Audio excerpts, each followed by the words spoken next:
Mese Kwaso. And I'm saying Kwaso. Ah, a Kwaso is a Kwaso. I didn't do baha. I'm a far from her. Nano, Obama, Nano, go from Betty. I go so some I asked him for my debut. No man was sitting and do with Pierre. Hey, Nana, did he come what's nasty? DL News.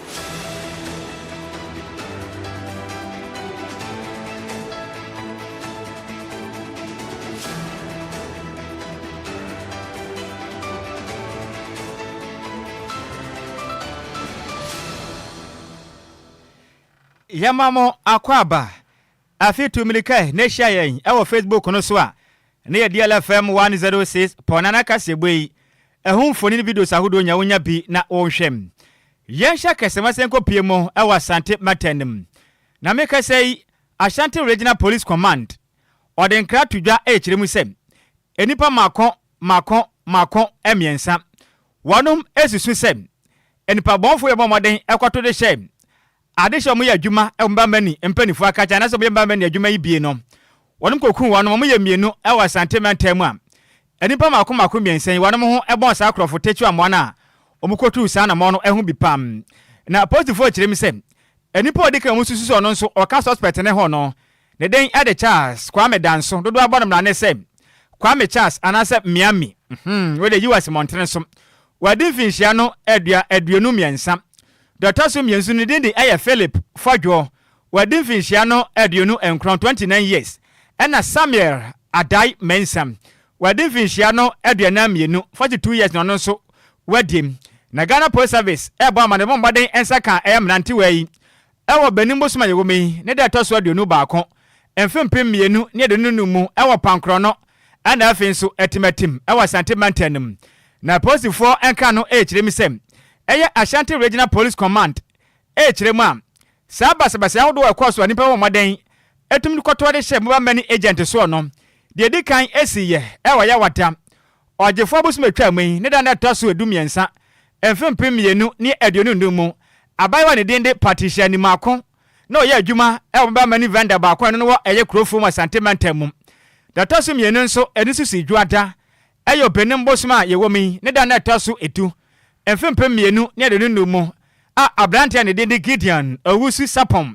Adwoa na bonoma ne se junior onso muku no ewo kada so ma abrante wapo adwuma akwada wono ankasa ne mpaso ne nipa bonfa akrom mika se pozo moden etmatch sa suspect makoma miensen a wono mugwa postifo akacha hwem mapa ekoso betumi abona mdo akotu afiase ne mra etimi ene wonom etimi edim na eye Ashanti Regional Police Commander DCOP Emmanuel Taikujo asaka se kirem sem enipa otoso enan ne den ade Martin Amoa dodo na afra ne sem baba macho waboye pa posifo kirem se krachi watopia apajan wayi se fum mikatente okwadro ono okren na post commander a kirem sem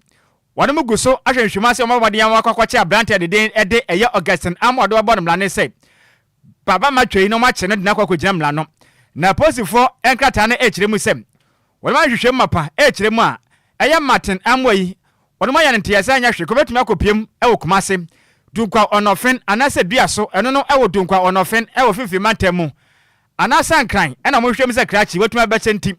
DCOP Taikujo ekiremu sem Ghana fo nyama made anta omachi yamwa no pani a meka se oye kronfo wadwane a wakuma baba ni agent ahodo yi bi no Martin Kujo ya kirefe ko dwamra na mra etumi ne fisade akono emu eyeye pa na ba Facebook no so a DLFM 106.9 kofite madanti meka sai abayo ne dende partition makonfo ni da so a ba mawuo utrimo odin pa o abayo wa kama no ho ofesa so nente sa na motuma agene nkwa de afri ni nsam ye Ghana obi ba ho ofente sa partition makon ye krofo mabaya akronfo tuma agene nkwa de afri nsam ne nkwa tie nkomotwetwe ekoso Emra Asante Regional Police Commander DCOP Emmanuel Taikujo ene sanchofo kasa ni semsei ena ode eto sanchofo anim awa Asante Matem of Momo vendors at Kofrum and Padas. The Ashanti Regional Police Command has successfully apprehended 3 suspects linked to the robbery and murder of 2 mobile money vendors in the Ashanti region. The first incident took place on Thursday, 13th February 2025 at Kofrum around noon, where the victim Patricia Nimakun tragically lost her life alongside a sum of money. The second incident also occurred on the night of Monday, 10th March 2025, when the victim, Gideon Owusu-Sapon, alias Jr., was robbed and murdered at his residence in Kwadwo. The arrested suspects have been identified as Charles Kwame Danso, 23, also known as Kwame Charles, or Miami, Philip Fodjo, 29, and Samuel Adai Mensah were arrested on 21st March 2025 at Pankrono and Etimetim, respectively. The suspects are currently in police custody and will soon be brought before the court to face justice. Efforts are underway to locate the fourth suspect in the person of Martin Amwa, also known as Augustine Amwa, alias Baba Machu, who is believed to be hiding in Kumasi, Dunkwanofin, Diaso, or Accra. The police command is therefore appealing to the public to assist in the search of the said Martin Amwa. Anyone with information regarding his whereabouts is urged to contact the police via the toll-free number 191-112-18555 MTN and Telcel. The Ashanti Regional Command remains committed to ensuring justice is served and urges the public to remain vigilant in helping to bring all irresponsible individuals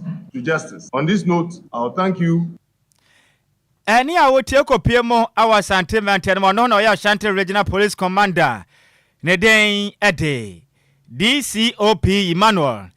Tay Kuju and at what Nenkain na Sika Bayoa make us order for me when you're baby quay Nimako Abba Emrantia Cromfway Ashre or my Ghana dear Pau. Hey, and the by way no hoka phone to bet to me ada. Ontimio. Where coffee tell a taste to. No member Mukrania tea, Obiabaya comment say, share partition Makuko from Abaya. I was in the shop, or Yamabamania Juma, on your Bonnie Bianca Rinjemu, or Copana Nodiane Kekedi, Shabayo or Tesse, Mabonu Tuakuno, as I didn't say Musicado. Mesre, Menwafa say a positive way. Mama then say you no cress a machu on me, Papa Pam, and no money, Samoko Demunquan and Number Beboa. I'm them for life because some of mobile wasted precious life went inside the Yaman Ukraine. Ah, Sanfa Junior and Funny Netoso, I planted a funny junior, not so some bone to Kuno. I want them pass to sell Chani Tika home. Eh? About money didn't junior. Aha, on Sunday, a bemua kama oyana Juma. On also Quadaso Wapuma Juma. Sikababu 2 billion tea. Makwacheno, Elchan a minute. Elkuno, Eddie Homasa turned out to them pass was sentimental. Ye. Yankopon betria di she wake up ah. Apostle mama den se mbetumi mamra ne o madie bi so Ghana for ye ne de achi pafika sem we ne hu hia yipam. Enti ye da DCOP Emmanuel Tekudwase. Ommanko so amadwuma den si ya ne ye pe no. Na ye chi wo mfo mum nyina mra na sa basabasere kunkum no. Sikapa etontumi ntwa anamanka ne ye kura. No. Etete ye. Ewudie no doson. Ebani say kra da me see ya chiwa for life na de oda musa ba no sa be di boni nti na de kokora kona. Mfo amuntu amu kwa na nyina. Ye ma mo kosekose ye hia mo Ghana mu bio. Na sa Martin papa ma twenu nso. Ghana fo ma ne ye nche no sa ma twemu ansa no. Ye nche no. Oya be ma da na wanyina ho. Waku obi wo kwa ba asa betena se abedidi da bi yan for muntum for life. Better. Sika yan to akase bone so. Yan to akase bone so na eye adwoa da ene endra da de chese na nya sem ketua nsu etowo eye kumase ne nkran pimprimantem hayi de se wani ensese wo ka che na chese ndua ebubu eye amanfo ka se dua no ebubu egusu sanso na eye billboard etutu ni ade amanfo dan so a etutututu na chese enya sem ketua kra wo nkran pimprimantem emu mienu de adua etimi ebu abo wo momo wa yaresabia eje ayarehwe na ye car parking so e wo restaurant bia no one can pimprimantem so aduano ebubo eye ehyen ni bia mu ba ko de we pra papa ye de no akọ eye airport clinic no so eje ayarehwe na ye adwoda no pan so ye Italian embassy stretch ne so eye adua timi bubo eye motorbike bi ani car bia chese emu ba ko so de ba bi da no enya asem ketwa kra ha dwinye papa sense nsuo no na ano ye den ye pa frama ebo ye no ugina bonten a wo be say yes frama no nen ebi kra da omusi nyankopon eba na akọ East Lagos honom so nsuo yiri afa kwan ni so nyina na obi mpo bisa se na East Lagos mponi na kasoa fo mo mudin da na adem bone be no mo de ayemo ana fe modi East Lagos ebe toto kaso na ha dwinye pa eye personal e de Ghana National Fire Service for so abeka se kire se eye oha we si ha dwinye papa nti ye mo mutwi ahye no omu nsem from abi se bo ahye no ma akopake omu cars no ensisi edua ho se ne ebe ye omu so omu ntimi for hawa endra da esi yenum Kwadwo Esika ensem we endra je tapa wo manyimu hwe video ya kufutela de atisi we ya dum Kumase Asante Mantemu video ne da so no na hwe cars ahodo apake endra enframa bane eboye ewon krabopune Mantemu ene Kumase ne miam ahodo bebire na nanso we etoye na kofi sanyi videos ahodo ni bi mame na okopie mu awopanglo ho no ma krabopune Mantemu ha motorbike bia na nso na tam ede na esene we na rada ha enie hwe motor rider hwe ni motor ne da nso no ma nso ne de kono na oteso omo yiye na Sikapa nya sem kuma wo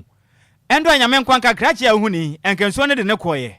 ewo kwangulo wo hunu se wotra okwangulo traffic light na bus stop wo no pe okwa nim kakra bon se wo nso to na begina amachi ame ba adwuma mpo na stene enso ne da so gina honom enso ne yiri sa atwe krachi de ne wurawura be wiade ne kwa hye ne nyame nkuto nka krachi nko hwere ne nkwa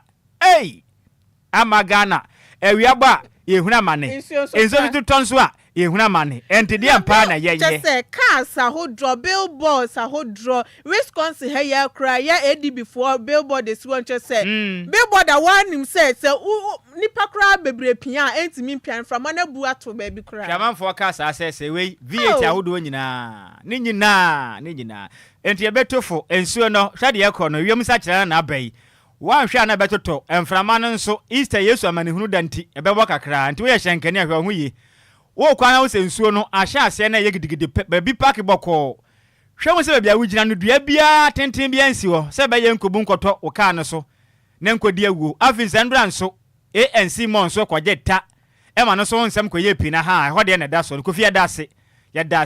ase pa enti na nyama sisi nkra ha no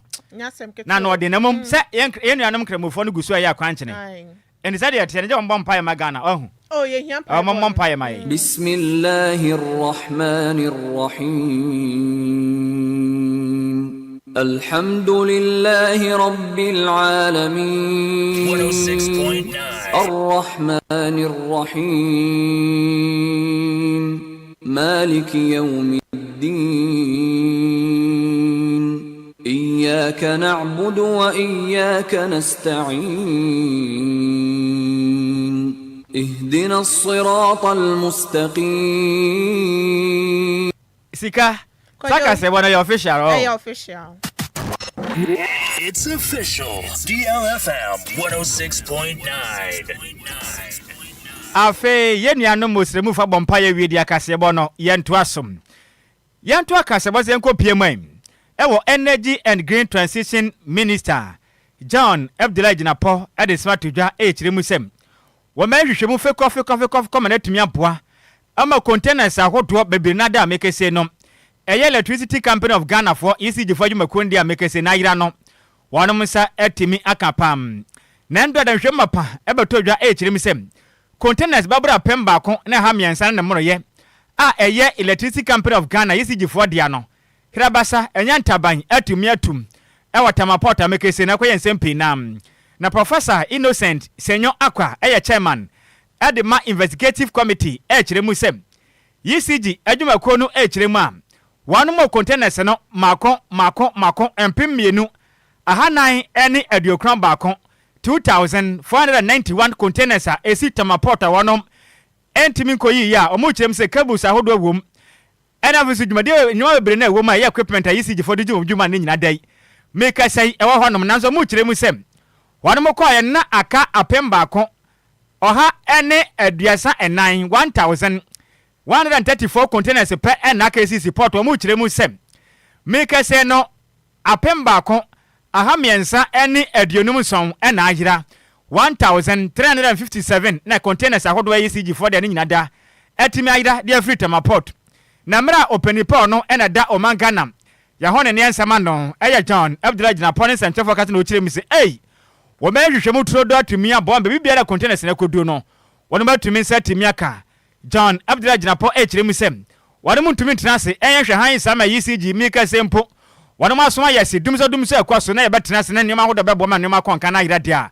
wo ma ma de hwehwe mu nipa biara ne ho bebo mba chire mamra etimi ene no edipa 2,491 containers. ECG itself presents as containers held at the 1,328 cannot be accounted for. That is very serious and that's very alarming. And I assure you, we would conduct a detailed investigation into this matter, and somebody or some people will be held liable for this. 1,328 containers cannot just vanish into thin air. Somebody must be held liable for this. And I assure you that we would hold people liable for this. And whatever it takes, we'll work with the Attorney General, we'll work with the police, and ensure that whichever group, whatever people are responsible for this are brought to book, and that we retrieve either the containers or the monetary equivalent of these containers. And that I assure you that this ministry would pursue this to its logical conclusion. We've also decided that we would move the rest of the containers into a secured warehouse. And let me thank the National Security Coordinator in his office for assisting us so far. They've taken delivery of some of these containers. I've written to National Security to provide us with 24-hour security. We have a detailed catalog or inventory of all these containers, their serial numbers, and everything, and put it in a system where the minister, ECG, national security, and if the presidency is interested, everybody will monitor these containers. We'll also have to change the procurement processes at ECG. It can't be business as usual, and I can assure you that we intend to take some swift, far-reaching measures to ensure that the right thing is done. We are not targeting anybody. We have no particular person in sight, but whoever superintendent over this, especially the former managing directors, they will be held liable, and they have to answer for their stewardship, and that is the essence of public office. Ne kwa mono ana John Abdullah gina poka semo ana wasan chire mse sia kese no man Ghana anyina nkane ho nsensem akwa ya boachi bi de friso man yanyina mkane ano entumi enya ne nanso eka twetwe de da ECG fo mpanifo aka che no enya kakuma o chema sia me no ka sempo eye talo Ghana fo mpo eka pa Ghana fo de wa mo ni senti ama me kese no pipelines ahodo no wona matutu amu chemse muntumi mpam wa ma Ghana nyina mkane ano yensen tumi nka bi FF from chenim say Ghana ye do mo kai pam o chema o yina nsusanso bone ye ba o man su tie tene tena sem ama equipment ahodo a ECG fo bedi dwuma containers babura pemba ko ene ha miensa ne mo ye tumi ayira de na o man ye wonsem kapa wo man.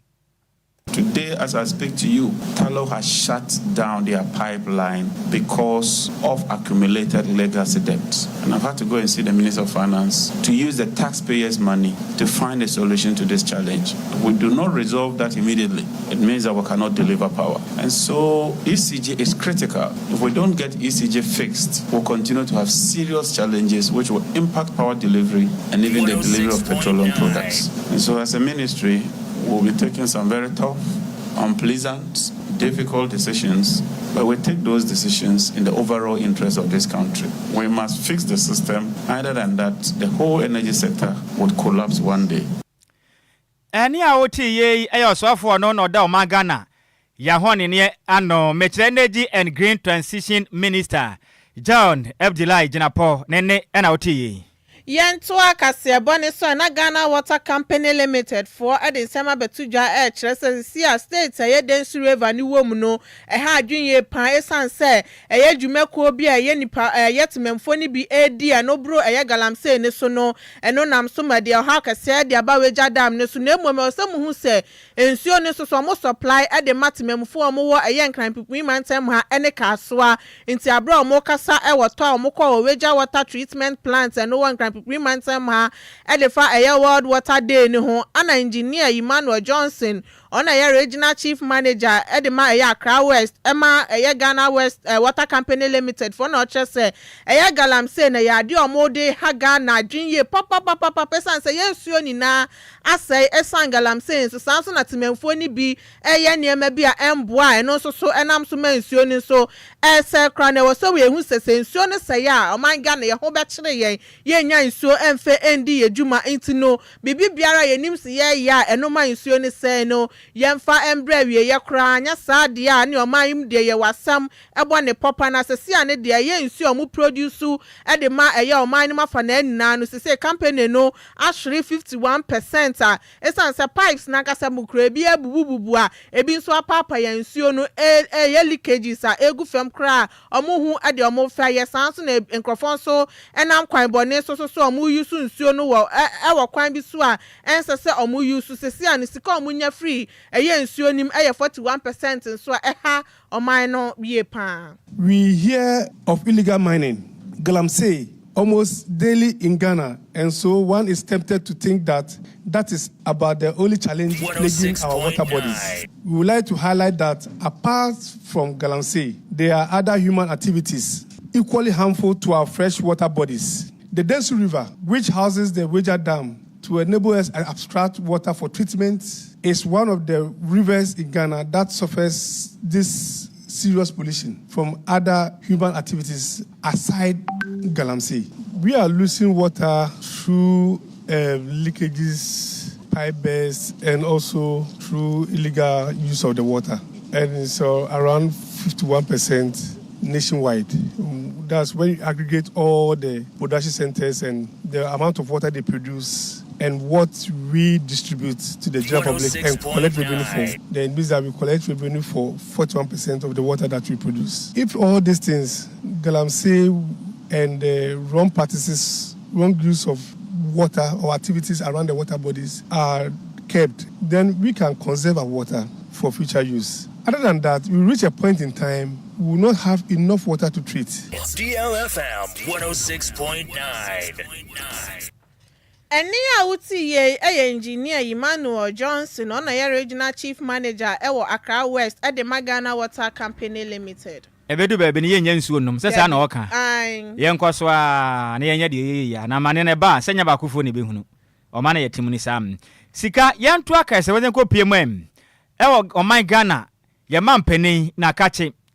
Na me ka sai kaza tetenten Afri Ghana mampeni John Dramani Mahama kache eba echirimu sem. Ohia dwenkyere e de free Council of State so momode amwa no evrize make say no petition please mako miensa ana be pie mu o mampani aka je mo hwe ani mu se Ghana mampani ani me de be ya otemwafo penin Chief Justice Gertrude Alaba Esiaba Tekno dijumadi mane mra wieye ma Ghana mampani chirim se petitions ahodo aba no e che se maame se opo se ompo on modern and manim yada on ho ne say ho de say bia sonkron non pani ba bi nkwata non pani pa afro enko ba adwuma say otemuafo penin na meka say Ghana man penin e kiremu sem wo hwe o man Ghana mra na ehu ba hia so ba on ho modern no ye consultation oje adwenkire e free Council of State fo pani fo nchenti ode nkata we akọkọmọ so mon tena so na monwenwe ho na momwa no na onfa ho adwensie entimi enfama na Ghana man penin e kiremu sem Omanga na mamra emfempem eye edonkwa de komienu amamra no echiremu sem wo kenkan eye attacker 146 na omampani ema ne ho kwan se ono betumi apaw eye otemuafo penin anase obetumi eye otemuafo penin teno se de tie bia no Council of State mu ano na nkrate aba bonten no omomwa no nsi ginaye se ontu eye Chief Justice Alaba Tekno onho ne sa sonhoro anase wonya ne nyina da emra ene nkrabia ene bekire ne krate yi Felix Ofosukwachi oyemase badwani onakosi na yekasamafo ewo mampani atenaye kratai ne nsahye ase otirim se de tie bia no oman Ghana yetemuafo penin ya maame Gertrude Alaba Esiaba Tekno emre ene nkrabe ne bekire se omehon no anaso bekoso abo adwuma na odiama oman Ghana Sikapa de asie nti yehwe animu enti yehwe de mampani beye e de afa ho mami o ma ne mpaibo munyedin ayese omehon no IGP diale anye ye na ne de nti obekọ Kone de o my hu se obekọ. Isika ye nyina we sine na ye ho enkwaje abofo nkata ba kase bo no. E de aka e kire nyina beto aso e de asom.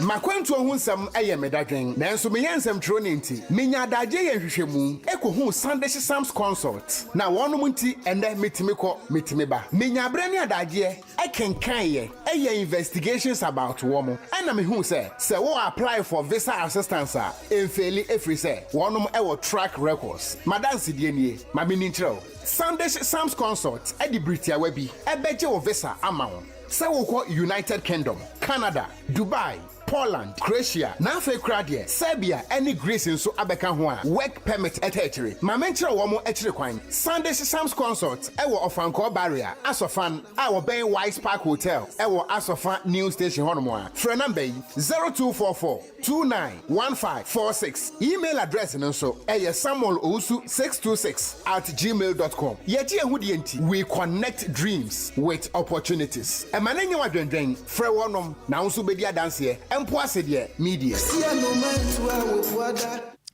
Yamama Akwaba afia kenka madwen kire ne bie na yemfa ensomom. We every deleka ite no kire mi so hwe live edi free inkrakan o good afternoon yenso yada sepa piaga kire mu say Ghana mampani John Dramani mama containers ne na container na mampani ho ei piaga o perepa o na o say sabe ne ma hodo e kwaso pa wo manyimu efa ye na ho ba monsem de Enquires unti Ghana yenso de pa ye da se piaga Kwabi aditwu no kire mi say good afternoon hwe live edi free pon eye beach pub o kire mi say kase bo mo de pasa no manam se yenso yada se Kofi Parliament no kire mi say na fidie no wabiemu pa je wabiemu volume ni nyina si o kire mi say hwe o enjoy DLFM news no live Eddie free agwambo bikuma apa Kofi Parliament yada se pa Baba Mahama Boase and wo kire mi sem almost all the NDC party executives in Ashanti region are doing illegal mining. Meanwhile, the president is in Accra fighting illegal mining agro. Yada so kire mi say njaka se nkoma Banga Yakubu Fuseni or MPP National Youth Organizer hopeful yada se Richard Ahwechire and say or live Eddie free Gwetire station DJ Ghana man fidie ne so e wo Gwetire o se kasebele mo de pasa no manam ne ntia kase nkoma Nhyiraba Kwadwo Sammy Adwoa Agyei Sikapa se dwumade an ye bone kon kan ye pam ne mo makromfon de e posifo mo nyina nkoda afiase ne mra ne wo mu ne afise se de ye kono Ghana ya ho ba monsem enko ye kura na ho ba monsem entimi kwana de hyenso mahwe mo kwana kopon fa mo kra emfansi ye pa Richard Ahweye da se pam when so free senior man himself Charles maintain o chemi sem o sin so do eto ma Ghana ye huna man de se ne de broni krom entesa akram o kirema Ghana de wanse de bia da yentu na monto won kra na problems awodo ekoso memo no yentimi entrance de bia ye twan ama BBC ansa Ghana ye bibi o kiremu se ma ye ntwan na se ko ba sa nimpa nkwa ene de to ye de gura to plenty anyway da Ghana mpani fo nya bibi na enya bibi mfanfa ne nsuo to nimpa nkwa awodo ehwede kwa no na man mpani fa bibi to ye pa say this rainstorm is nothing comparable to the white man's land. The difference is that our leaders keep procrastinating. So listen to these problems. Ghanaians must not wait to get the shock of our lives. It might be too late. And to every senior man himself, Charles Mante, Eddie free US Monte, Sina Yasia das Pagana, there's a debia, Kayama Pete, Bessia, Bessia Danso. Yen to me, and Sviana Ghana Nicasia Bonum, ye Jana was near Burukomu se pon, a Musemu for Aya Maze, Meber entry, and a Samu at my yen. Kofite ko piemo e wo Facebook no so Sikapa wosan ko mobu oboni tama na yen so happy birthday way every yes wa Benedict o si enkoma eye artiste wo eye pokwasi o si happy birthday kesi enkoma o ye na dan for do ye papa ne na your birthday ne die oni shi obeka de obeka ne se odo ye pint enjoy your day to the fullest. She loves you so much every yes wa Benedict artiste happy birthday kesi enko ema tampane mo awoda papa enuanu me no ye sinkondwa ebeso mawie no edi ameje so takwade Kwadwo krom twebe wo de shi konkron Nhyiraba Kwadwo Sammy mene Adwoa Agyei Sikapa yes also ema radio mu ya santo am enfifi mu hima a kire mu hima na Adwoa seki ne mpamfo kwame afum ana afin so $6 abet na som dia la wadwumadie no abeto ase ma mu nyina mu enitia adehye Midimafo, Pokwase Maira Accra,